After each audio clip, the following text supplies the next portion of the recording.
What's up guys, big day for Apple today, announcing the new iPhone 8 keynote where they'll be announcing several new products, as well as the next wave of betas including iOS 11 Beta 9. This is coming in just 3 days after iOS 11 Beta 8, making this the most betaed iOS version ever. I think that's how you say it. The iOS version with the most betas ever, beating the previous record of 8. And we still might see another one next week, or maybe even 2 if they follow the pattern of this week. Anyways, what's new, what's changed? First thing I wanted to say is I'm no longer getting this bug right here. It's just a miniaturized version of the keyboard, but that bug has been fixed. I'm not experiencing it anymore. Also within the actual firmware files, Steve TS, the developer, went in and saw some differences there, what Apple changed. And one of them is the setup process. Apple has fine-tuned it, mostly back-end changes that you're not really gonna see, some to the music player, some to messages as well. And I'm betting that that change in messages has something to do with this here. So really not much. It's going to be those quiet changes behind the scenes to keep things running smoothly, as this is the 9th beta of this version. That's crazy. Apple really wants to polish it. And I also wanted to address several things. So first off,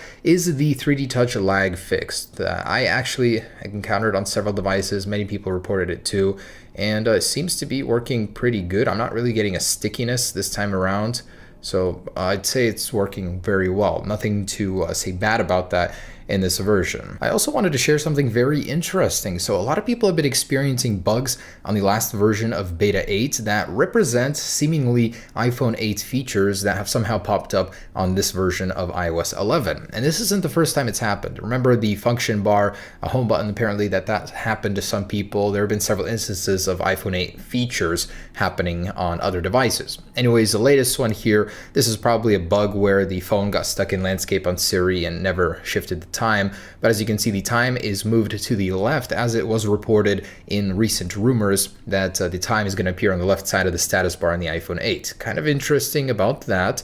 Also moving on to a video shared by another Reddit user in which he experienced rounded corners on the top of his status bar. It's a very interesting phenomenon. It only appears in one app. It could be an iPhone 8 hidden feature poking through there. Very interesting. Also wanted to take a moment to talk about the shutter lag that I made a video on a long time ago, haven't really covered it, and I went ahead and tested it to see how it compares to iOS 10. Did it get better in iOS 11? Did the shutter bug improve? And it definitely has gotten better. It's not as apparent, I'd say. See, going from darker to lighter, it's got this smooth transition, while on iOS 11 or iOS 10.3.3 still got that chop. Well, it's not fully fixed, but it seems like it definitely is a little bit better. So Apple has worked to improve that. Ooh, actually right here it's a lot more visible. Ooh, I take that back. It is not fixed. It's definitely still there.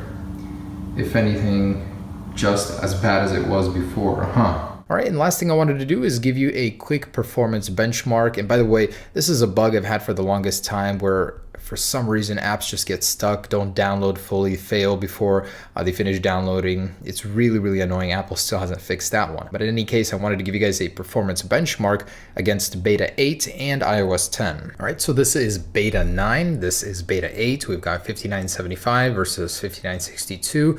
Pretty close to there, very small margin of difference.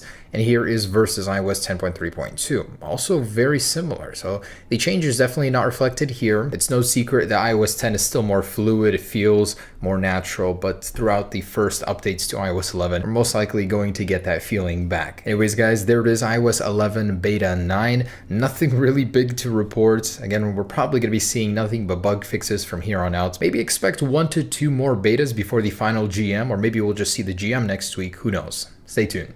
Peace.